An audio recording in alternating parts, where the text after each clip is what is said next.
Hans Kim, thanks for Hey, coming in. Like thanks we for don't know having each me. other that well. I was just saying, No, but we see each other at Joe Skank Rogan, Fest yeah. and Joe Rogan stuff. Yeah, the first time I saw you, I think you were the very opener for Joe Rogan, and you just killed it. I was Oh, dying. thank you, As, man. I think we were like 5 people. Everyone loved you except one person. Like he's not funny, but everyone else thought you killed it. It shows there's different humor, D minus, right? yeah. One person was like hating him, like this dude was hilarious. He just crushed, and it was. One thing I like about Joe is he brings up killer openers. He's not scared to bring some big stars. They don't. I don't know much about comedy, but it seems like some big stars don't want their openers like just killing it. But Joe brings on just killer after killer every time I go see him. It's like the UFC mentality. Iron sharpens iron. He likes to be the best. Yeah, and that's why I noticed. Well, I didn't know who Tony Hinchcliffe was either, and I seen him at a Joe Rogan show. And I'm like, this guy's hilarious. Yeah, So and he's got the biggest podcast ever. Second biggest. He's like massive now, right? Yeah, I did it, but it wasn't near as big back then. I guess it's just completely blown up. Yeah, so the pandemic really helped. I think it really blew up. It's unique too, Tony. His like, it's very different. It's the. Is that where you first got your start? Yeah, Kill Tony. I got picked out of the bucket. Then he got canceled for calling an Asian person the C word. And so I was like, I'll sing the national anthem, and then I got on the show. He got canceled for that? Yeah. What was that on? It was a comedian, the guy that he called a chink. He called him a chink and he got canceled for that? Yeah. But it's comedy. Yeah, because he's used to Bobby Lee at the Comedy Store. Yeah, it's like his and friends. then he made a video about it and posted it. I think, I don't know comedians, but for fighters, we'll joke around, saying racial shit to our friends. And joke. I imagine comedy would probably be the same. It's not offensive, like, oh, you chink. It's like joking around. Yeah, it's the starting point. It's like, okay, now I get to learn something personal about you, really make fun of you to your core. Yeah, Tony's pretty damn funny. Yeah. The bad part about when I did a show, he's like so sharp. By the time he would go and say something, I had nothing to say. He like already said like the joke that I was gonna say, but like better. So I'm just like, well, fuck, dude. I'm just gonna sit here and watch Tony steal all the thunder. Yeah, he likes that though. I mean, the guests don't really have to talk as much, but like they can chime in and they add a little flavor. But like Michael Bisping was great on Kill Tony. I didn't see the show, but he's a great guy. A good friend of mine. We used to get in trouble together. We both mellowed out. A complete lunatic. Oh my god, the early UFC days, that must have been crazy. Dude, it was so nuts. I mean, the sports it's better now because it's like bigger. Guys are all hanging out with Trump and all this, but it was just something raw before when it was like underground and hardly anyone watched it. And I mean, obviously it's better with the money and the fame, but there's part of it that was better with the realness back in the day. But no, I didn't. You were just telling me you were like, you've watched fighting for years. Yeah.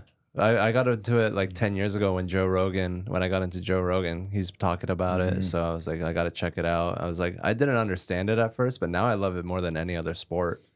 Yeah, there's a huge crossover between comedians and fighting. It has to be Joe Rogan. It is so many comedians. I know like so many famous comedians. It's so weird. It's cool that so many comedians and fighters hang out. Yeah, it's so creative. It like breeds creativity in each other. Like it raises this shit talking. I know Israel Adesanya loves Kill Tony and all that. Yeah, no, it is so cool how the comedians and fighters are always hanging out now, and it has to be Joe Rogan. Has to be the main reason for that. Yeah, it's just amazing. You always see these guys, I'll be, excess. You see like these guys, Theo Vaughn hanging out with a bunch of fighters. Shane Gillis. Like, Shane Gillis. Him and Nate are like good friends now. Yeah, it just takes one person to bridge that gap, and he's like the best, comedian, best UFC commentator. Yeah, so he's done so much. It's really impressive if you look back at Joe, what he's done.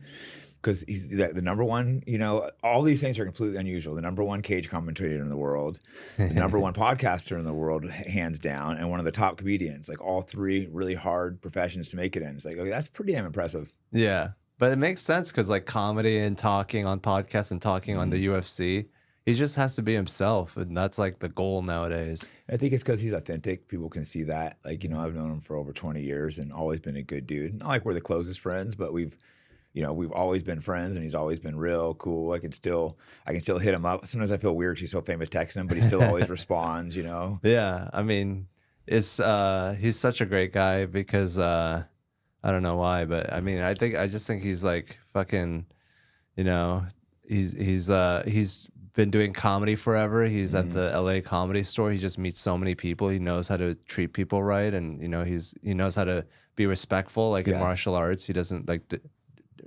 dismiss people or underestimate them. So I think it's a combination of like comedy and the martial arts world that he like learns learned and like is the master at like creating connections and being nice to people and doing his podcast and wanting to raise people up because he doesn't want to tear people down like a lot of famous or successful people do.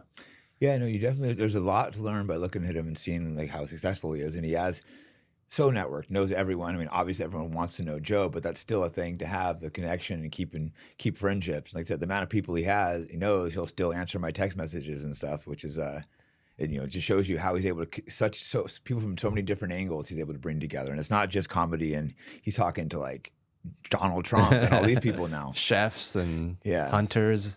He got a lot of people into hunting. Yeah, see, I'm vegetarian, so I couldn't get on that. But really? my hunting friends are all listening to him. Yeah. So, it's also, I don't know much about comedy, but I've listened to him talk about his club a little bit. Yeah. And it seems like he's built the perfect club for comedy because he has that big room where he goes out and remember I would go in there, I watch them. It's their polished sets, and then they go in the back room. So I remember the one night I was there, and I come in, and he comes in, and he brings me in the back room, and he's just kind of riffing around, working on new material. So I kind of got to watch and see how comedians work because as a fighter, you know, I know how we do it in our lab and training.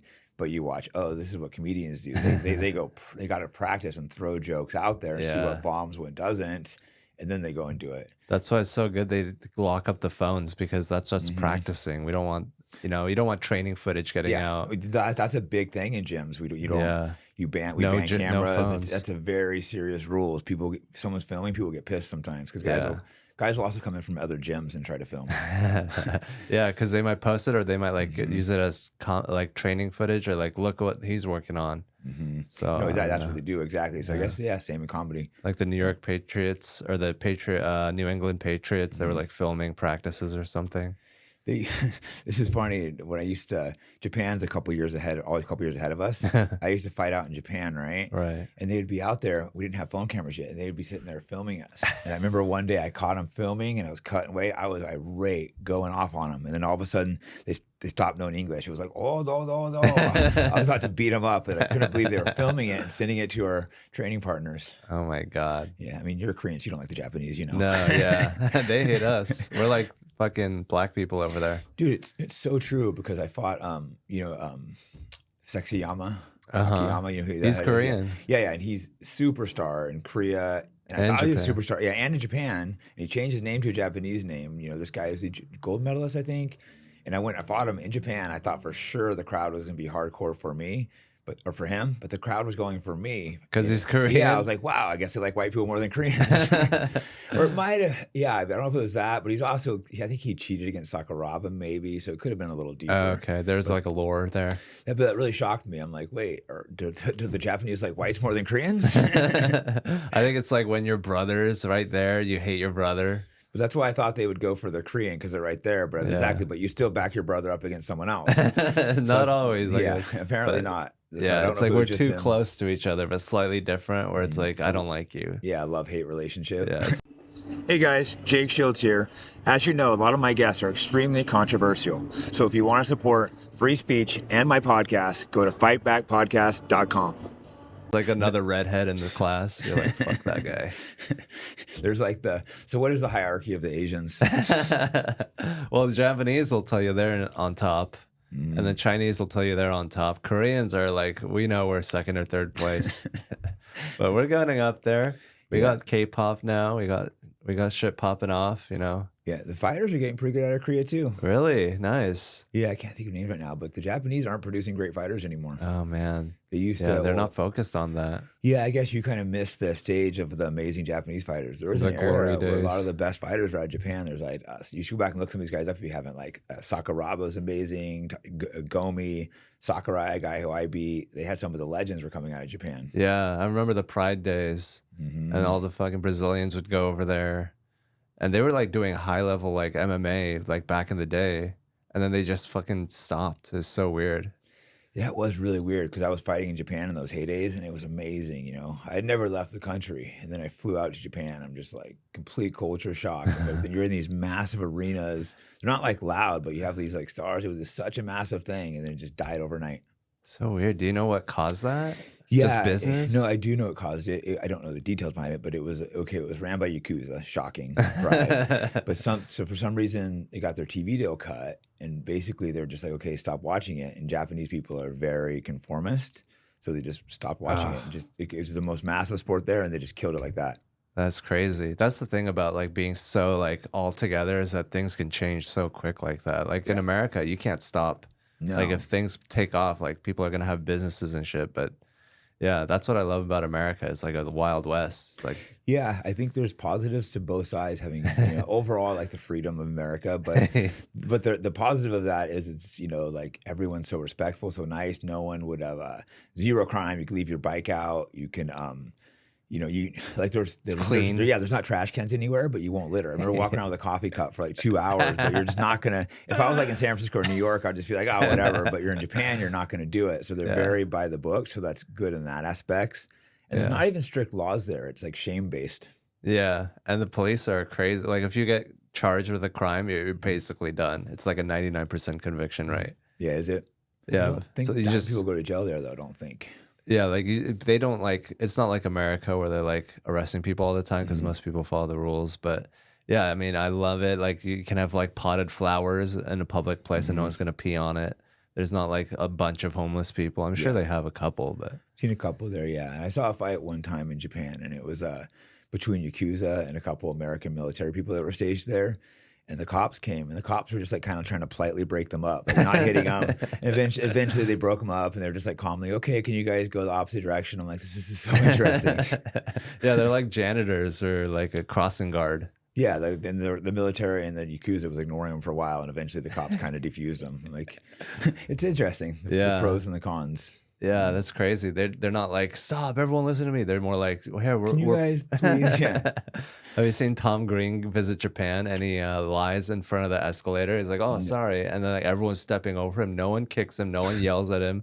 They're so polite. And like American, or he's Canadian, but like that kind of mentality, it would just like run rampant. It's like fox in a hen house. Yeah, they don't go. I try to be super respectful when I'm there because basically you realize like, oh, the white people are like the black people in Japan. Like, yeah, you guys are loud. Being too loud. You guys are throwing trash or something. I don't know. It does make you think a little like, oh, I better pay attention. Yeah.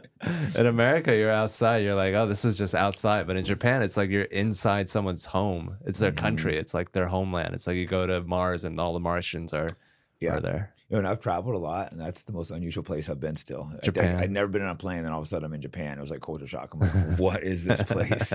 It is an alien land. Have you been to Korea? Or? Yeah, I've been like 20 times or something. Wow. Yeah, I used to go a lot, and then the pandemic happened.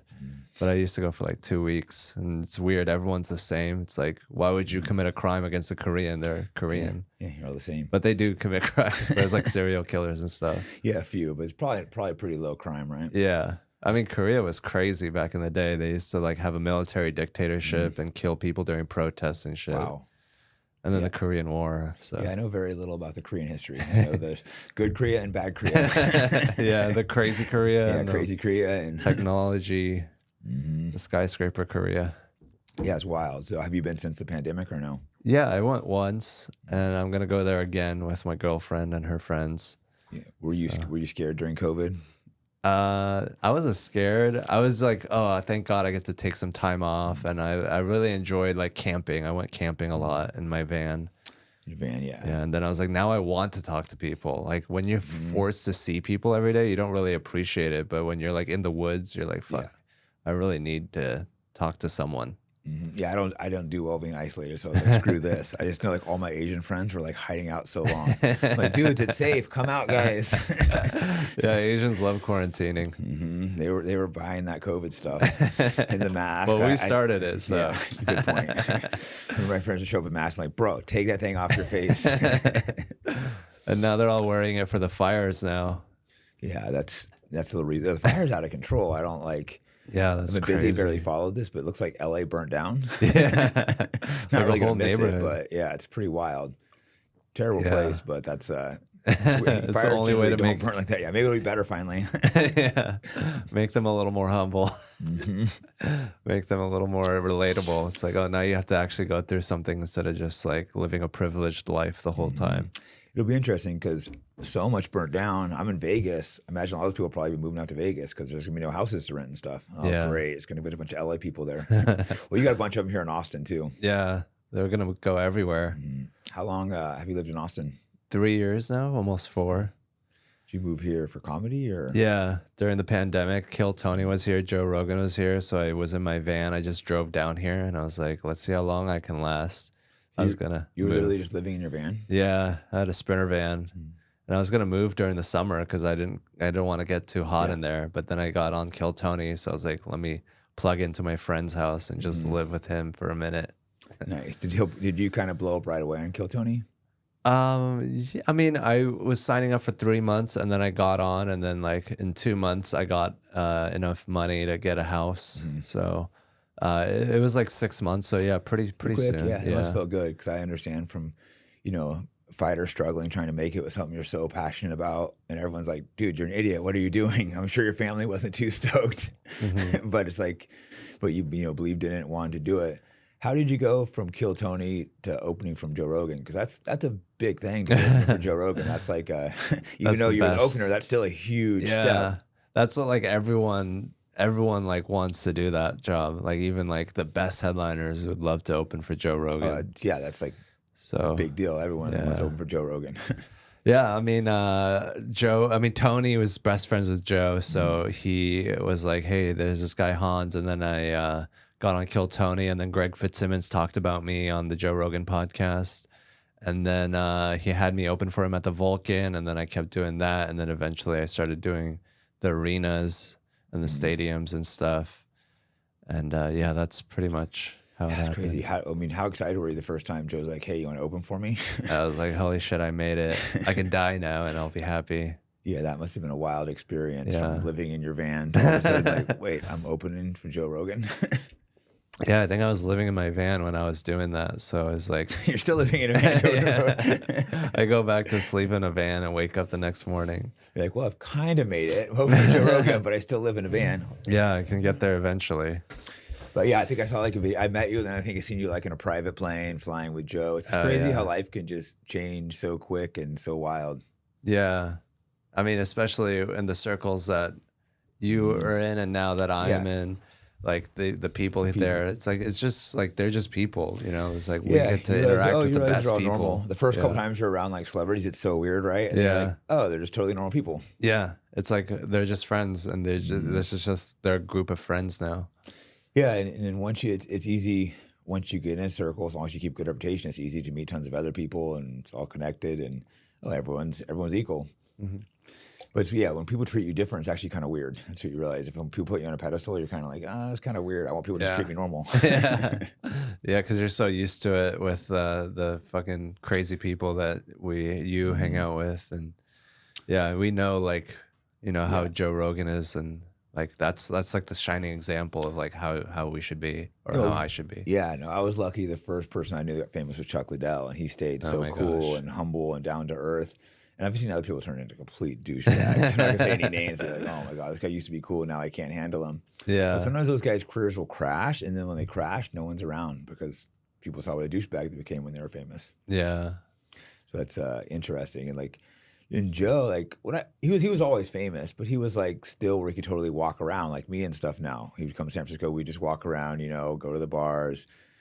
Maybe a couple people would come up. There's no way he could do that now, I wouldn't think. He probably has to have security and stuff, doesn't he? Yeah. Because I haven't seen him walking around. I would imagine he has to have security. Yeah. Even during the Fear Factor days, he could walk around like that. Yeah, he was famous, but you know what it is? Most people won't come up like and harass you unless you're like really famous. And Joe definitely crossed the line because it was definitely after the Fear Factor people would recognize him, but it wasn't just like a nonstop like craziness. Yeah. One time I went to Atlantic City with him with Joey Diaz, and Joey Diaz was, let's go out. And then he was walking around, and it was just crazy. Like it's like, hey, Joe Rogan. Just from every corner, every second there was someone. Because like to them, he's like their hero. Yeah. It's like seeing like fucking, the president walking around or Jesus or something. Yeah, and that's why I understand when fans get excited. You can't be like mad, but like when you're always that famous, you never can go anywhere. So it's like it's an amazing thing overall to have fans. My level of fame, our level of fame is so much smaller compared to these guys, so it's mostly a benefit. But every now and again, you're like in a bad mood or something. You don't want to talk to someone. You're like, oh shit, you gotta. But you still can't be rude if someone's like excited to meet you. Mm-hmm. That's the way I look at it. I think that's kind of, they're excited to meet you and then you just like blow them off. It's kind of fucked up. And I see celebrities do that sometimes. And it's like the guy like respected you and they kind of just don't even like look at him. And just, I think that's fucked up. Yeah, because it was coming from a positive place. He wanted to like, it's not like he was shitting on you. And it's if that's how you treat your fans, how like there's people that actually hate you, like so. I mean, not you in specific, but in general. Well, me too, for sure. I don't think so. But yeah, I think it's just like like if you like shut out positive things coming in, then like you don't get any of you only get the negative then. So I feel like it's important to be open to the positivity, or else you're gonna be like sad and you're only gonna let the hate in or something. Yeah, I think exactly. Sometimes someone's a little annoying. I just don't like people like touch me without saying stuff. But then you have to be like, you know what? They're just excited. You just let it be. And even as long as it's not like rude or like they're trying to like big dog you or something. But even I've noticed most of the haters when they see you in person, they come up and want pictures. They don't really hate. It's like some people don't realize internet hate's like fake. Like I don't know. Because you're pretty new to being famous. Probably the first time you see someone talk crap on you online, it's kind of hurtful, right? Yeah. You're kind of in shock, but then to me, I'm totally used to it and desensitized now. Remember the first time you're like online and you put out a name, people are like saying bad things about me. And I'm like, that's mean. Why would they say that? This is hurtful. I know some celebrities like can't go online and like look at themselves because the comments eat them up too much. Yeah, that's crazy. It's just like, it is like, it hurts when it's true, but it's also like sometimes it's good to see. To hear. It's like one side. It's like that negative nagging voice in the back of your head. It's like, yeah, it's true, but there's also like 90% of the iceberg that you're not focusing on, and it's like the 10% of the iceberg is easy to point out, and that's what they're gonna focus on. So it's like you should have that a little bit, but it should also be like balanced out by like the stuff that it's easy to ignore, like the positive, like, hey, you're great, keep it up. Like that stuff's easy to ignore. No, exactly. I think people either like to love or hate you. That's what you have to realize. A lot of the hate's not real. They just want something to pick apart. The same guys can easily switch into a fan. Yeah, they're that close. They're talking about you. They're talking about you. They're not. They know who you are. They're talking about you. So it's. Hey guys, Jake Shields here. If you want to support Fight Back Podcast, our brand new sponsor is Think Zinc. They're a company that supports free speech and they're opposed to genocide. This is a 7-1 formula with all the highest grade vitamins and minerals. It has magnesium, zinc, vitamin E, vitamin C, and house and MCT oils. This is great for elite athletes and the common person. Methylene blue has been used for over 100 years for medical purposes and recently surged back into popularity. It has been shown to help repair brain tissue and improve memory, cognitive function, energy, and mood.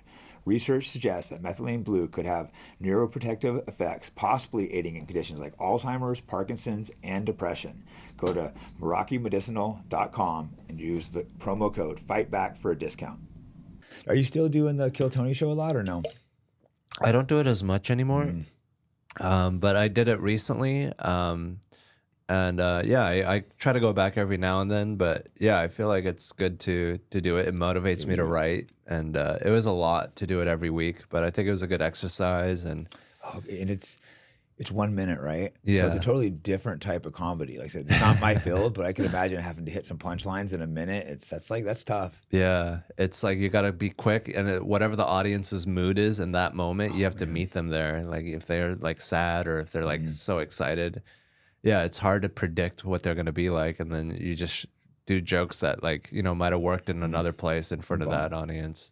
How's it feel when you bomb? Pretty terrible, or? Yeah, it's like, oh shit, this is going out right now to millions of people. Yeah. Do you ever have like a show where the audience, or maybe it's you or something, and everything's just bombing and nothing's hitting?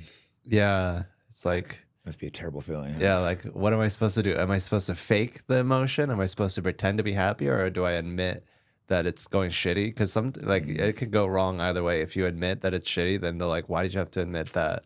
Yeah, I've heard comedians do that too. Like, sometimes they'll blame the audience or themselves, or sometimes like, you guys suck, and it's like, I don't know if that necessarily helps the situation.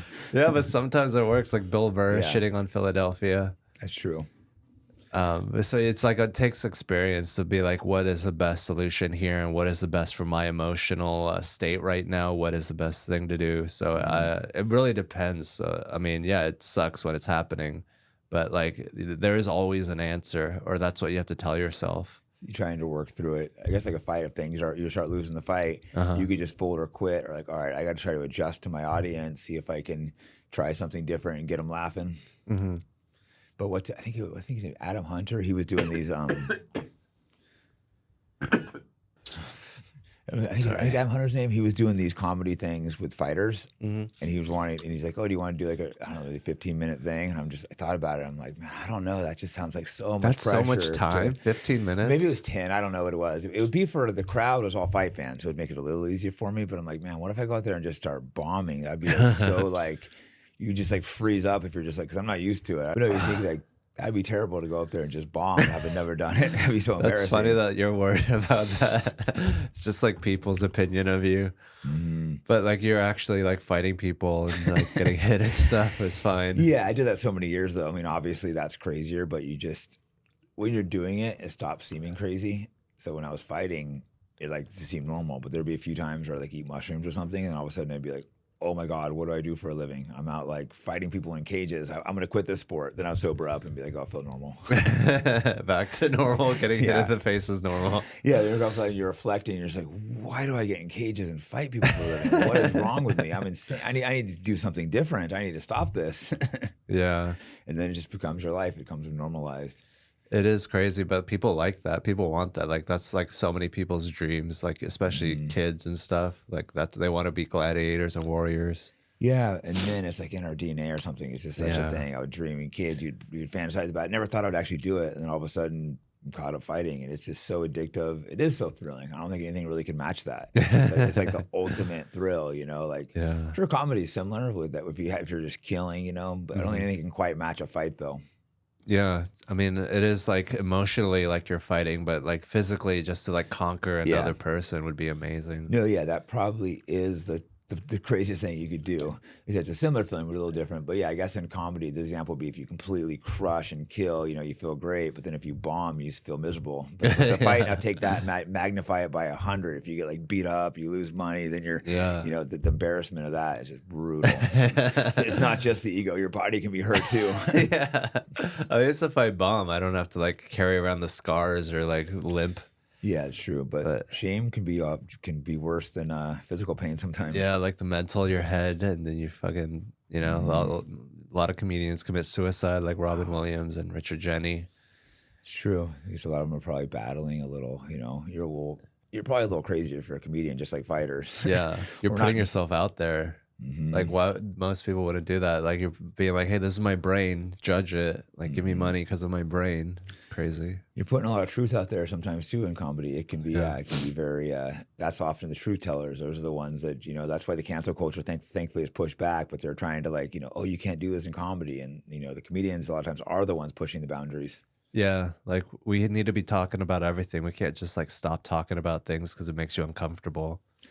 Yeah, I love pushing controversial topics and subjects. You know, like in podcasts, I've brought lots of guests of extremists on different ideologies. People will think, oh, because you bring an extremist on, why are you platforming? It doesn't mean I like believe their ideals. You should talk to them. Yeah. The weirdest one is, you know, I've talked to like communists, you know, all this, but if you talk to a white nationalist, they start saying you're a white nationalist. It's like, I'm not a communist. Like, why? it is weird how they try doing that. And it's like, no, I decided, you know, if I want to talk to someone, I'm just gonna talk to them and say, fuck the cancel culture. Yeah. I think that time changed. I think people are sick of it. They want to see like more real, interesting conversations and see what people have to say. Yeah, and if like you really believe what you believe, then you could probably convert someone that has like weird views that maybe not are socially acceptable, or maybe that's society that needs to change. You know, talking to some of the people that I disagree with has been pretty interesting. Like even like the communists, you think they're wackos, but they have a few good points. Things like, you know, like roads and hospitals. Yeah, roads and like why you know, if my kid has cancer, I shouldn't go broke. It's just like that should be common sense, you know. But people, oh, you're a communist, but it's like, dude, come on. There's some things that are, you know, or if the land, if it's oil in America, why shouldn't that be the people's oil? I mean, I guess the company it's a little more complicated than that, but but it does. There are some things that are definitely not a communist, but I'm saying there are some things that make sense. Yeah, like it should benefit the people on the land. Like it should maybe like help them pay for schools, and then they can become better people and get better jobs and stuff. Especially because the amount of taxes we're paying and we get nothing for it. It's like we pay all this money, but they don't even give us anything. Yeah, and like the oil workers have to use our restaurants, our hotels, and stuff like that, so that, you know, like they need us to be there to, you know, the infrastructure around it. And like if you don't help your community, then what are you gonna do? You just give it to one family and they just get super rich. Yeah, and that's why we should have these conversations to be like, maybe we could find some kind of middle ground. Like, I'm certainly not being like, oh, we want to do communism, but I don't know, maybe they're gonna have some good points if we could do some things differently. And even the white nationalists, like, I'm definitely not a white nationalist, but I can understand their perspective. Like, why can't they, especially if they're not trying to say, oh, we're gonna like expel people, if they're just saying like, oh, I want to only have white children. It's like a lot of minorities will be like Asians. Yeah, a lot of Asians are like, I'm gonna only date Asians. Exactly. I knew a girl who's like, mom was super mad at her, she's dating a white guy, and she didn't, the kids, they had a big fight. So it's like other races do it all the time. So they're super racist. You're right. Asian nationalists. Asian nationalists. But yeah, but it's like, I know a ton of Asians, and they're like some of the most racist people ever, even against each other. Yeah. But it's like, it's acceptable. Same with black people. Like, any other race is allowed to have these views, but if a white person says it, yeah, it's scary. And I just want equality. I think it should be equal racism. Yeah, I mean, if you want to date white people, there should be a law that you have to date a black person. No, but it's just weird, it's controversial that like, if someone's like, oh, I think white people should only have kids with white people, that's their business. I don't think if they're trying to force it, that's fucking weird. But, yeah, I mean, Japan, that's what they are. They're like, I mean, they have enough people there to be like, it's not crazy, but they do believe that you should have Japanese kids a lot. Yeah, because they want to keep their lineage. Yeah. And it is like a new thing, because all throughout society, there's not that mixing. Now, all of a sudden, everything's all mixing up. Now, personally, I'm not against that, but I could understand if people want to be like, hey, is this a good thing? They should be able to express that without being like, you're hateful, evil, and racist. Now, if they start saying hateful things like, oh, I hate Koreans and blacks, now that's hateful. That's the difference. Yeah. Who would hate both of those people? They're the complete opposite. Koreans and blacks are very similar. Really? You ever heard of dick size? You ever heard of the rooftop Koreans? Yeah. I was just talking to one They of were the guys. shooting black people off the rooftop. I had one of those guys on my podcast. I think I was just talking to one. Oh, totally really? off the wall, but he sounds interesting. I'm like, that could be a weird, like, I need to do a little research into him, but I'm like, that could be a funny thing to talk about. Yeah, that shit was crazy. But I mean, like, I love the diversity in America. That's like one of our strengths, I think. All the people come here, the smartest Indians, smartest Germans, they want to come here. And every other country in the world is like an ethno state. Like the Germans are for Germans. Like the reason why America is so amazing is because anyone can come and be an American and be the best. Yeah, see, I love mixing it too. I just think the thing is we need to be careful not to bring too many people too fast, because then they don't assimilate. So it's like, and like, you don't want to necessarily bring a bunch of like Indians over and give our best jobs away. It's kind of my theory. Yeah, but especially when there's like smart Americans here, like the H-1B visa. Exactly. So that's thing, like a slave job. Yeah, no. So that I'm against. So it's like they're trying to bring in, but I'm not against Indians. So I have some people that are bashing. It's like trendy to hate on Indians right now for some reason. But I do think we shouldn't bring them with H-1 visas, but I don't know why there's so much hate towards Indians. Yeah, the internet is crazy. They're getting picked on bad right now. Yeah. At least it's not the Koreans. They got the small dick thing. They got the smelly thing.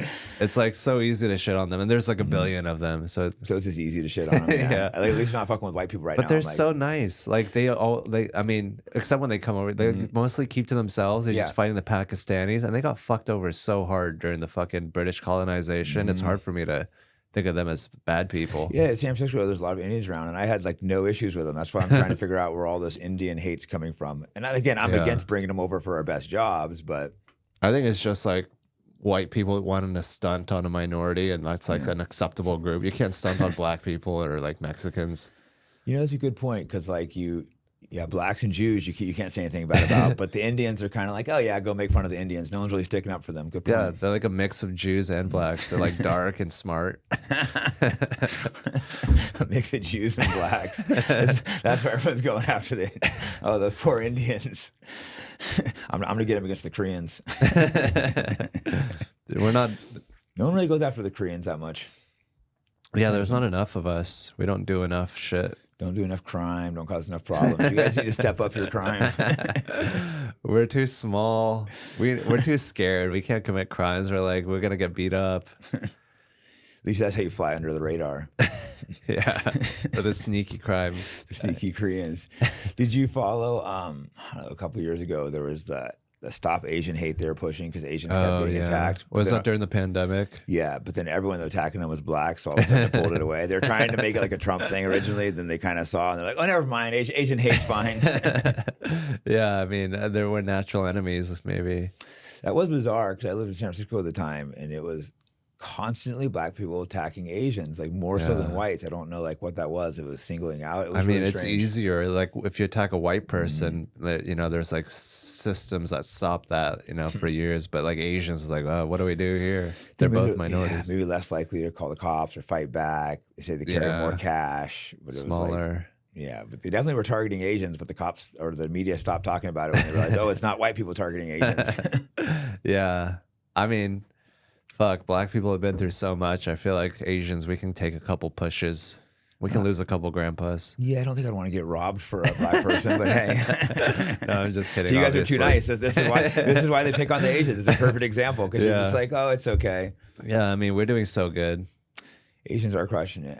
White people aren't doing that well. It's like if you look at the stats, the trailer parks and all that. No, I grew up some of the rough white areas. That's why it's kind of like, oh, white privilege, this and that. It's like, okay, I'm from these areas where it's like the poor whites and a lot of generational. They get hooked on drugs, living on trailers, and it's sad. So I understand those communities. But the thing, I guess, is it's just a lot more likely to be happening in the black communities or. Is who has the worst that no one talks about is the Native Americans. Oh, yeah. It's just brutal out there. They're stuck in the middle of nowhere, in the reservation. That's why no one knows about it. Exactly. They're all drinking their life away. Yeah, and the amount of the murders are probably so high, but they're generally disappearances because they don't find the the bodies women, on the reservation. Like people are raping. Like it's like a history of that, like dehumanizing Native Americans. It's really bad. I just don't know the solution. Maybe it's why no one talks about it because it's such a deep thing. But having lived by a reservation, it's like sad. And you see these kids I'd be going to school with, and like middle school and stuff, and they'd hate their parents for being drug addicts. A lot of times by high school themselves, so they'd be hooked on drugs and pregnant by someone way way older, and you're just like, oh, it's a sad cycle. You see. Yeah, where did you live near Native Americans? It was by a small ass town mountain ranch in California. It was this reservation out there, not like a massive reservation, so it's not one of those huge ones, but just enough that would come through the schools that and when you go out there, it's a little scary. It's like the area is a little rough. Yeah, and they got that huge chip on their shoulder. They're just like bitter too. Some of them are really great people, but then I don't want to judge all of them, but with alcohol, they don't mix well. It's like it's genetic. It's science. No, I think it is because I had any friend. They start drinking, they would just go crazy, like in a violent way. Isn't that awesome? Like all you need is a little White Claw, and you get the party. One White Claw, and this guy's ready. If I want him to go crazy, give him a White Claw. Just dose him with like a little like a little syringe of and they're just going. Alcohol. Everyone makes fun of White Claw, but that's pretty good, huh? Yeah, it's healthy. I don't know if I don't know, like like fighters have to like think about everything they put in their body. But I mean, if you need to get drunk, I would think White Claw would be the best way to do it. Yeah, I never drank it, but then I showed up one day and like Nate and the Stockton crew, they were shotgunning White Claws. I'm like, are we really doing this? All right, let's just do it. And, like he should get a White Claw sponsor. How funny would that be? Like the 209 crew with a bunch of White Claws. Fucking drink White Claw, bitch. Motherfucker, White Claw. Yeah, if Nate Diaz is doing it, you can't really make fun of it. No, exactly. That's why I'd just be the most funny sponsor ever for like Nate. Yeah. Were you there when he came to Skank Fest? Oh, no, I think I missed it. Was it this year? No, it was last year. He came at the worst time. I hit him up, like, all right, come by Skank Fest. And he shows up, the naked roast is going on. And dude in Stockton, they're just like not cool with that. So he says, what the fuck? So I walked him back to the green room real quick. I'm like, oh, let's go. So we're down there chilling, having some beers. Two naked guys walk in. Nate just gets up and goes, fuck this, and just darts. Fuck this gay shit. I'm going to beat someone up. Yeah, and then his friend, that comedian we were just talking about, what the fuck's his name? Super famous comedian that knows. Shane Gillis. Yeah, Shane's like calling, where did Nate go? I'm like, he's gone, bro. Sorry, I don't think he's coming back. We should have come in for the gay shit. Yeah, you guys were naked at the wrong time. Nate is not coming back to Skank Fest. All the comedians are like, wait, we missed Nate? I'm like, yes. I don't know, he's not coming back. We should have. I mean, there's so much crazy shit happening there. Like they're talking about having sex with transgender people. Dude. That's not what they said. They said trans, but I'm classing it up. Yeah, it's weird you're not supposed to say trans. It's like short for trans. I'm confused. I got flagged for saying trans. People call me Hansi. Jakey, Yeah, I don't care. You can't say trans. It's so weird. Just a Y. Yeah, it's a Why are you strange so afraid of the Y? Dude, were you there when frickin' Sam took a shit on stage. Yeah, I was on stage when it happened. Oh shit! Yeah, I was you were the comedian on stage. I was literally sitting in the front on that stage, but for some reason we decided to move to the back. I'm so glad we did. He threw a fucking dirty, like he wiped his ass and he threw it in the crowd. I couldn't believe it. I thought he was joking, but he actually took his shit on stage. Did that ever get released, or did they just like, throw that away? It's on YouTube right now. Oh Jesus! I couldn't believe he did that. I'm like, I thought he was just fucking around. I'm like, wait, he's actually taking his shit on stage. Yeah, it's like, wait, is this funny? Or is this just like crazy? Like, what's the difference between crazy and funny? But I guess it worked. If people... he's a lunatic. It's funny because I interviewed him that weekend, but I was Ari. I'm like, well, hey, how about I pick you up at the airport and hit that interview before you start partying? Good thing I did. There's no way he would have. I think he was like in a party binge all weekend. Yeah, that's Skank Fest. Skank Fest is pretty fun. Too many guys, but it's a fun, just crazy. Yeah, that's comedy for you, though. I mean, I'm sure UFC is like probably even worse. I'm like. Well, now with the women fighters, does it help a little bit? No, it's just men that watch that too, mostly. We have like the worst careers. It's like all men love us. Yeah, we're like we like do the stuff that we want to do, and that's only what men want to do. Mm-hmm. Like we should have gone into like fashion design or something. Right? I'm totally in the wrong career. Or like, is there something? Well, the big example of it is jiu-jitsu. It's literally like. So if a girl goes in there, it's like all men, they all want to help you train. It's like physical. If there was a version of you go in there where it's all, you show up, you're the new guy, and all the girls are like, oh, let me help you do this. Can you help me around? Yeah, like that fantasy that guys have that they go to a girls' boarding school and they're the only guy there. Yeah, right. Well, the funny thing with jiu-jitsu, I've warned people multiple times, if you're like brand new and suck, you probably shouldn't go to jiu-jitsu with your girlfriend because she's going to see other guys manhandling you. And there's like, I've just seen it happen too many times throughout the years. So people just freak out when I say that, like I'm being like some kind of like, I'm not the one trying to say I'm taking the girls. I'm just saying that's what's going to happen. And people get so offended by that. And I'm just like trying to be nice, warning guys, being like, hey, you probably should get good at jiu-jitsu before you bring your girl there. Yeah. I think it's just something primal when girls see their band just getting manhandled. And then the guy grabs them, their legs are wrapped around them. It's like, this is a little too sexual.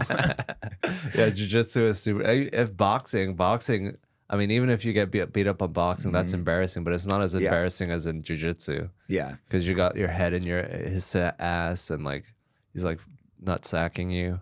You know, exactly. So I would not bring my girl to watch me just get mauled if I was new. But people just freak out when you say that for some reason. It seems like it's common sense, right? And there's been multiple celebrities even whose wife left them for their jiu-jitsu trainer. What celebrities is it? Like some big guys. Like I heard about this. One of the biggest football players. I don't watch it, but like Anthony Bourdain, another guy. And these guys aren't even like famous jiu-jitsu guys. So it's like, okay, maybe you should start listening to me instead of saying I'm crazy. I mean, even if you do stand-up comedy and you're bad at it your first time, you don't want your girl there. Oh, watching. Definitely. She's going to see the guy just killing. She's gonna like, oh, I like him. Yeah. People don't want to admit it, but there's human nature. And it's like both men and women have things they're attracted to. You got to put your best foot forward. Yeah. I mean, for women are attracted to status. And it doesn't necessarily mean to be famous, but if they're into comedy and you're killing it in comedy or rock climbing, if you're the best rock climber, even simple things like that. Yeah, that's why you got to suck at things when you're single. Yeah, right. And then meet your girl when you're actually sort of good at like 2 or 3 things and then don't do anything else. Yeah, you only got to be really good at one thing and you're good. Yeah. If you kill it, it's that one thing. Yeah. Right? I'm good at ice skating. Yeah, I said, I don't know too much about you, so I put a little Google. Oh, what about Hans? And there was all these rumors of if you did or didn't have a girlfriend. but I can confirm it's true. So, like, why is that like an issue of like discussion? That's like such a weird. I think it's because like people like me usually lie about stuff like that. Well, I've seen that you have an attractive girlfriend, so I can thank you, Jake. He's gonna beat you up if you lie about me. But that was just so weird there was like multiple things. Is his girlfriend like, what the hell? That's a weird thing to be obsessed over. Yeah, I just have been just hanging out with my girlfriend a lot recently, so maybe that's why like they don't see me around a lot. Yeah, staying out of trouble. Like, oh, I'm gonna get famous, and then like not be a dirtbag. Smart. Yeah, that's what William's my inspiration right now. He just has his cameo. He goes out on the weekends and does Kill Tony, and then other than that, he's just at home playing Call of Duty. That sounds so boring playing Call of Duty. I know. Apparently, he loves it. Do you do like video games or stuff, or do you just? No, I don't really play video games. You go out, right? You are at Skank Fest and stuff. Anymore. I go out a little bit. I try not to because my crazy days are behind me. I used to just, all I do is fight and then go out and have fun. Sometimes that's drinking. And so I definitely took advantage of my fame. Is it hard to drink and do professional fighting, or was it not as strict? I wouldn't drink when I had fights coming up, but I'm kind So of like the whole like 3 months. I would always go 2 months without drinking. Oh but my I'm also God. kind of an unusual person. I can drink all night and come in and like beat people up in the morning. Okay, your body's good at you're like the opposite of a It would native. affect me a little bit, but not as much as a lot of people. So the days I would come and smell like alcohol, I could see all the young fighters eyeing like, oh, I'm gonna try to get him today, and they'd come at me. And I'm like, oh, and now it would piss me off. It's like, oh, now I'm really gonna fuck this guy up. You see him leaving all demoralized. Like, You'd make a great stepfather. Yeah, You can get drunk as fuck and still beat the shit out of people. right. But guys like Gary Tonen's the same way. You know, we'd be out drinking all night. You know, going to the gym and just wreck people in the morning. It's not normal, but some people can pull that off. Yeah, I mean, you guys are freak athletes, so Yeah, it's not normal. But it's funny. I literally just interviewed Gary. I should have asked him. So we have some crazy stories, but I won't share since he's not there. I should have asked some of those things, but maybe another time. Some wild shit. He's calmed down too, though. But he was an absolute madman. oh my God, I love Gary Tonin. He like brought leg locks into the MMA game. It's so crazy to watch him. I love Ryan Hall too. He's good. I think Gary might be the most exciting grappler to watch. He's so epic, and he's been on a hold for like a year with his ONE FC contract. But I think he's finally got it resolved. Hell yeah. I was hoping he'd go to the UFC, but pays. You know what sucks? It'd be a huge pay cut to go to the UFC. But I know. More fame with it. That's because they don't have like a union or anything. Because I had to take a big pay cut and went to the UFC. It sucks, but it's ultimately like, you know, it's so annoying because like for years I'm getting way more money, you know, fighting big stars and everything. Pride. And people are like, oh, you think you'll ever make it to the UFC? And it's like, dude, I'm turning down offers all the time. Like so Rory McDonald, he gave up the UFC to go somewhere else, and he made so much money. Yeah, it sucks. I mean, a lot of the best fighters are UFC, but some of them aren't. And but the fame can turn into money other ways. So it's. Yeah, I think it's fucked up, but you know, it's not for me to say, but. Yeah. Yeah, I mean, you would ideally want the money and the fame to be the same. But yeah. You shouldn't be taking a pay cut if you're a big star to go to the UFC. Especially with MMA where you're hurting your body, where you need that money. Like, it's not like fucking, you know, ping pong or something. No, it's a tough sport. And you only can do it for a certain amount of years. And it's sad when you see a fighter who like fights and he doesn't have any other skills and they were a big star and then they're broke. Thankfully, most of my friends are doing pretty well, but I've seen a few that are struggling. It's so sad to see that. This guy's a big star and now they have nothing.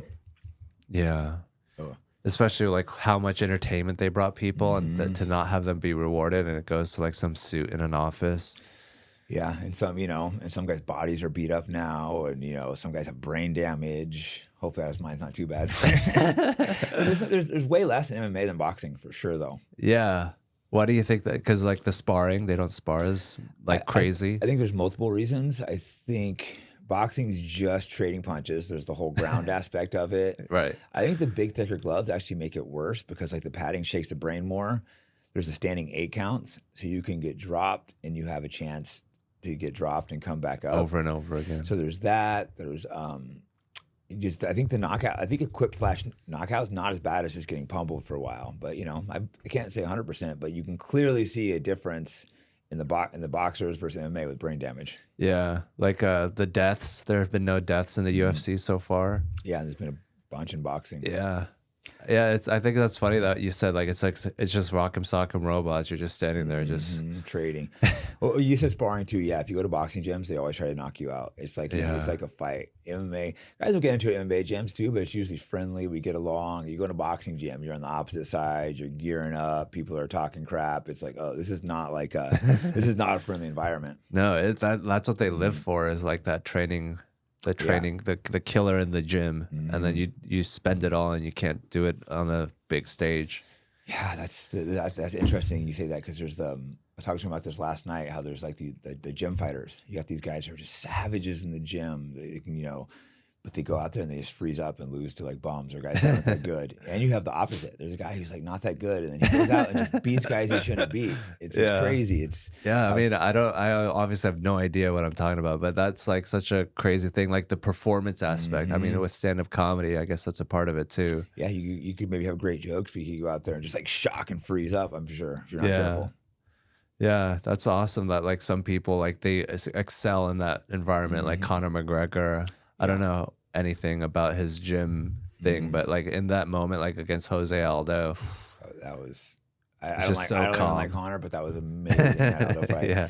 When Conor's on and sharp, he is amazing. He's a good shit talker, and his moments when he's on, it's like magic. You know, I think that's what reason he's popular. Like Eddie Alvarez, when he just he just on moving on another level with him, and you know, even the first Nate Diaz fight, that first round, he looked sharp, but Nate was just. He only had 2 weeks notice, but Nate figured out the timing a little bit the second round and came and started pushing it. But it's like. That's why that was such a good fight, because that was Conor right at his very prime, and then Nate came through and just broke him. Yeah, that shows just how crazy Nate is. Like he's just he's like a train. Like you put in any fancy person in front of him, he's gonna chug and figure it out. No, he keeps going, because that's actually I started Chuck, and then I started training with him when he was like 16. His brother brought him in, so to me it's like a little brother. So watching the level of fame and success he blew up to is just like feels so good. Right. Wow. It's just great seeing like, and didn't change. I mean, everyone changed a little bit, but no ego, no douchebag. Yeah. People love his personality. People love Nate. Dude, his fans are fanatical. He's just absolutely like, he's hard to walk around without him. People are just swarming him, especially the Californians, Northern Californians. No, the level of people like Nate is just insane. Like it's sometimes embarrassing. Dudes start screaming like schoolgirls. I'm like. Coming up to me asking if they can get a picture with Nate. I'm like, probably, but you know, you could ask him, not me. Yeah. They're just too afraid. They don't want to fuck it up. You probably get that, right? When people are like, hey, can I get a picture with like Joe or Tony? It's weird, right? It's like, you could ask them. Sometimes I'll be like, all right, fine, I'll ask them. Yeah. If someone's nice to me. I'm like, I'm not, I don't know. I wouldn't even if I could, I wouldn't be like, hey, I would never ask them to do a favor for me to take a picture with someone like that. If it's like a kid, I'll do it with them. If someone's got a kid, but no. Yeah. If someone's got their kid and like, or if they're like, right, can you get like Nate or Chuck or something? I'll be like, all right, grab them. But otherwise, it's like, no. Yeah. Yeah. So I don't really, I know Tony, but not that well. He has, he's a hard guy to read. Is he gay? No. I didn't think he was. I was just people I was asking. But he's I such like a Tony. unique person. Yeah, no, I like him. He's just so hard to read. I'm like, there's no one like him. He's so funny too. He thinks so in like grand. He thinks like in every overall picture of the whole thing. Mm-hmm. Yeah, you know, he's so interesting. They said he's just such a unique, hard guy. So sharp and quick and intelligent. Yeah. Was it cool working with him on the show? He's not exactly working, but kind of on the show. Because he just blew up. I don't know how, but I remember seeing it like an episode. So many, like I don't know how many millions, but it was insane. Like the numbers it was getting. I'm like, damn, this show blew up. Yeah, it's just he's just kept it. He's been doing it like 10, 13 years now. Yeah, I want to get. He mentioned one time like wanting Nate. I want to get Nate to go on the show. That'd be cool. I'll just tell him like, hey, just don't make fun of him, Tony. He might punch someone. But no, the show's great. I think I've been to maybe 3-4 times. I've been. It's like a fun, interactive. And they don't cheat. Because I remember someone was trying to get them to be like, hey, can you get them to pull me on the thing? And I'm like, I don't think they do that. You know, I'm pretty sure they don't. That's the beauty of the bucket. I think it was someone that had a pretty big name and they wouldn't even like move them up. I was honestly, I can't remember what it was, but I was surprised that the guy wasn't able to get put on there. Yeah, I'm like, he doesn't. He's legit about it. I was surprised to see that. Yeah. I would be like, oh, my friend wants on, sure. But no, it's a lot more respectable because he takes it. That's his show. He takes it very serious. Yeah, that's some people's opportunity. If you cheat the bucket, then you're taking away a spot from. Good point. You could have been totally fucked out of here. You know? Yeah. If it's just all his friends, then it's not gonna be fun, and you don't get the crazy people. Yeah, maybe it was Skank Fest that was happening. There were some famous people trying to get on it, and he wouldn't like put them in the. I don't know if he would make decision, but the person doing it wasn't bumping him ahead. It was interesting. Yeah, and he does the Stars bucket or whatever he calls it, the All Star bucket or the Hall of Fame bucket, and the MSG show. He's like, hey, I want my friends to come on. Let me just bring them up. Yeah, like Andrew Dice Clay. So he's transparent when he's bringing his friends on. That totally makes sense. So you should be able to bring these big stars up sometimes, but not like cheat and cut guys. Yeah. I mean, your life could be different if you didn't. Isn't that crazy how your whole life could be different right now if you hadn't been on there? Yeah, I don't know what I'd be doing. Yeah, what were you doing before you got into comedy? Just living in a van. I worked at a sushi restaurant. I was just making money just to tell jokes at night, living in a van. It's hard to tell jokes when you're living in a van, but it's not very funny living in a van. Yeah, I guess there's some jokes. I had like 2 jokes about it, but yeah, mostly it was just so I could keep doing comedy. Yeah, you're like perfect for Kill Tony because you're able to just hit like joke, punchline, like really quick. Yeah, they're shorter jokes. Sometimes it works better than other times. Yeah, right. Sometimes if they're gonna bomb like anything, trying new things. Yeah, it's crazy to do new shit on air. Be like, hopefully this works, 'cause it's but like I really new. have nothing else that I can do right now. So a lot of times you do new stuff on Kill Tony. Yeah, Oh damn! So it's gonna bomb sometimes, not others. yeah, We have sometimes where the exact same joke will maybe hit one crowd, bomb a different crowd. yeah, all the time. That's so weird. Yeah, and it's like you got to figure out what it is, like, because that shit's important. That's your job. So it's like, fuck, I need to make sure my emotion is correct. I need to make sure, I'm telling it the right way, that I'm connecting with the audience when I tell it. And then other than that, like, hope the joke is good. Like, you better have written a funny joke. Yeah, you got to be able to adapt. It was, like jiu-jitsu and martial arts, you got to try to figure out what went wrong, why this works, and try to be honest with yourself and try to reflect. Did I do something wrong? Was it the movement? And because there might be a move that works on someone, the exact same move doesn't work on someone else. So you got to try to figure out, was it body type? Is it them? Am I doing something different? It's body type. Their legs are shorter or something. Jiu-jitsu, there's so many variations on body types, but crowd, I guess same thing. The crowd might be totally different: conservative, liberal, Mexican, more white, more black, Mexicans. They just want you to shoot guns in the air and drink tequila. Corona.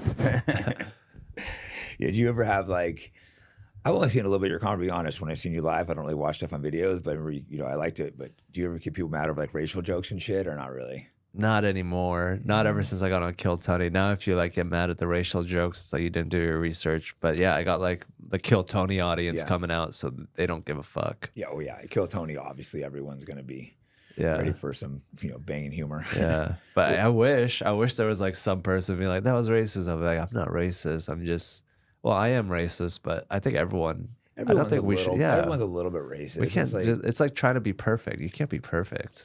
Yeah, it's to be honest, to be like, oh, I'm not racist at all. It's like, okay, I'm not very racist. I'm gonna treat everyone good, but it's like, say you have no preconceptions. Yeah, you don't recognize patterns. You don't recognize black people live in certain neighborhoods. Like Jews run the media, or yeah, fuck. If you can't notice those things, you're like a fucking like a toddler in the world. No, exactly. You got to recognize some things. If there's a fucking gangbanger outside your door at midnight in Compton, you're not gonna be like, hey, do you need help, sir? Well, as fucked up as it is, but the smart thing, if someone's like, hey, it's the middle of the night, you want to walk by 4 black people or 4 white people, and that's all you know about them, or 4 Korean people, I'm gonna pick the Koreans. After that, I'm gonna pick the white. It's just you have to put these. Unless you want to have a good time. Yeah. I mean, black people are scary, but they're also the most fun people ever. Oh yeah.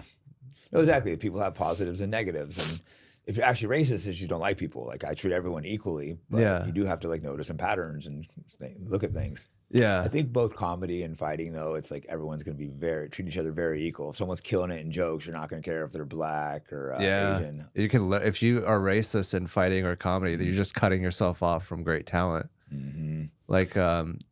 I love fighting because there's so many different races. There's not It's not like basketball where black people are the best. Yeah, exactly. There's black people are amazing, like Israel and fucking Kamaru Usman and shit. But there's also plenty of white people, wrestlers and all that.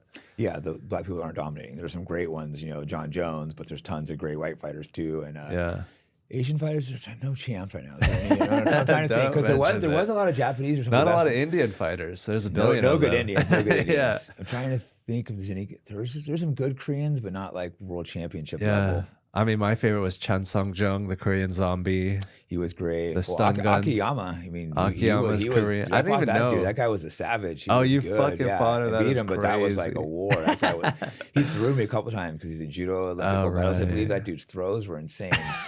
No one ever throws me, and I'm just whoa, this guy's throw was insane. Yeah, like Caro Parisian back in the day who used to do judo. I feel like there's an aspect of that judo shit that isn't prevalent.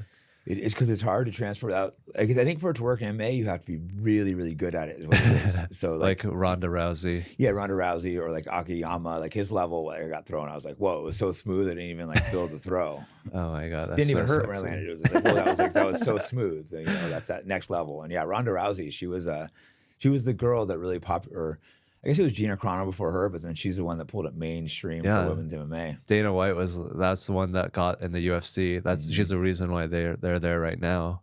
Yeah, and Dana White used to always say he would never do women's MMA, and then it's just now they push the hell out of it. And, I'm not a massive women's MMA fan, but I think sometimes it's cool, and I think they should have the ability to go out there and fight, and it's insanely popular. They get paid almost as well as the men. Yeah. Out of all the sports, I think women's MMA is some of the highest for women's Equality. sports. Yeah. That's what I love about MMA.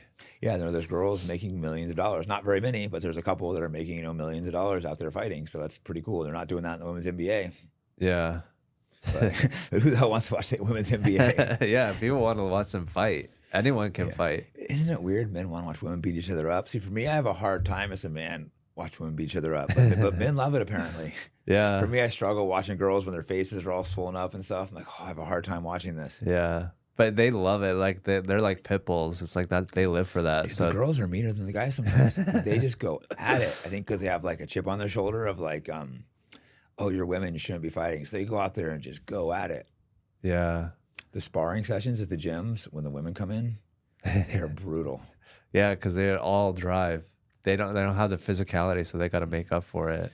They go out there and it's like, go, boom, they just start beating each other up. The men, sometimes it's like that, but sometimes, we kind of feel each other out, read each other. I'll kind of see what pace you're trying to fight me with if we're sparring, and I'll kind of match your pace. But a lot of times the women, it's like, go, boom, and they just start battling. So it is fun to watch the women sparring in the gym. Yeah, it's like men are known to hurt each other, so we're like, okay, we're gonna take it easy. But people are like, women can't hurt each other. They're like, we want to bet? I'll prove it to you. That is interesting. I wonder why. Again, sometimes the men just start fighting right away, but a lot of times though, you see guys out there kind of matching each other's paces, kind of figuring out what pace they're sparring at that day. But almost always the women come out and just start fighting. It's got to be something with feeling like people saying we're not supposed to be here. Yeah. Women are like the best ultra marathon runners. They can withstand the pain better than men. Really? After like 60 miles. That's insane. Yeah, they just fucking don't give a shit after a while. Yeah, I remember someone told me that. I don't know any of the details behind that, but I was like, really? That's crazy. That makes no sense. But yeah, they can just run forever. That's something that doesn't sound fun to me, running an ultra marathon. would you ever do that? No. Would you? I wouldn't even run a marathon, I don't think.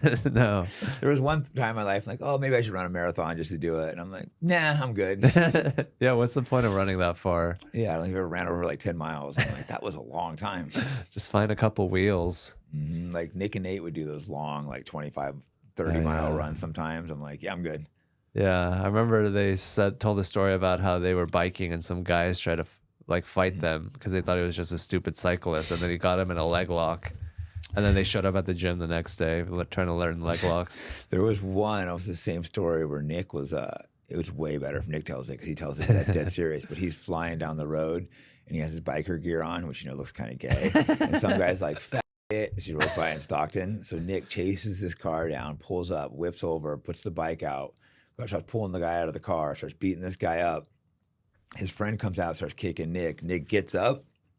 He's got bike, the bike shoes. And so he falls over, and then both of them are jumping him. He gets on top again. One of the guys starts stabbing him with a pencil. Eventually, he starts winning the fight on both of them. And the guy goes, Nick Diaz, we're fans. And then they stop. They fought a little more. They stop. They defuse, and they kind of talk. And then Nick's like, well, come to my gym. And then he's like, he goes out there, they smoke a ton of weed, then he made him train with them, and probably the same story, but just some of the details were left out. Yeah. And his arm was all fucked up because he got stabbed a bunch of times with a pin. Because I remember he came in, I'm like, what's wrong with your arm? And he's just tells the story all casually. Oh my God. That's so fucked up to stab someone with a pen. Yeah. Imagine though if you call a biker and it happens to be Nick Diaz. Yeah, you gotta be careful out there. Yeah, what bad luck on that guy. They're making fun of his bike shorts, and Nick's just like, fuck this, I'm getting this guy. He's punching you aerodynamically. Yeah, and I love Nick's so funny because he's mellowed out a little bit. But before, his mind was always like, someone does something like that, you have no choice but to fight him. It's kind of the Stockton mentality. That area was crazy. There's an old, I don't know if you know Joe Riggs, an old fighter. You probably can still find the interview sometime. But anyways, after the fight, they were in the hospital. They both got brought to the hospital, and they saw each other, and they ended up getting in a huge brawl at the hospital. They had their gowns on, or what's his name had the gown on, Joe Riggs. His ass was hanging out. There was a huge brawl. The cops got called. The cops come, and then all the cops start taking pictures with Nick. And the hospital staff was just like, "What's going on?" But Nick's like, "I didn't start that fight. Joe Riggs came to my side, walked to my side of the hospital, so I had to punch him because Nick blocked him because Riggs walked next to him." It's just hilarious. Yeah. There's an old interview where both of them call on and they're talking about telling the story. It's epic.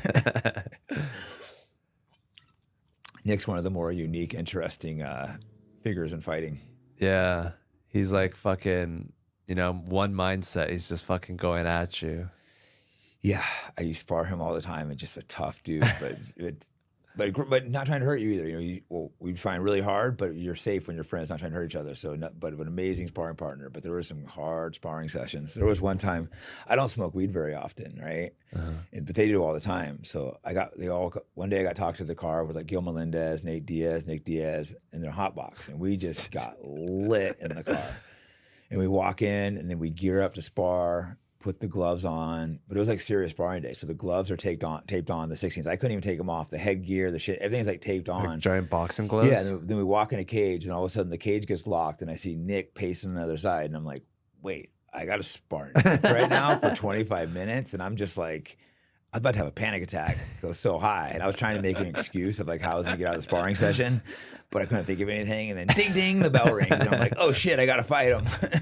I ended up doing okay, but I just remember there was that moment where I was about to have a panic attack. I was just trying to think of an excuse to get out of there, but I couldn't think of anything, so I'm like, well, I got to fight him. You're high, you're like, maybe your brain's not working. Going, what could I fake that I had to go right now? Be like, guys, family emergency. But like, I don't have my phone on me, so I couldn't pretend I got a phone call.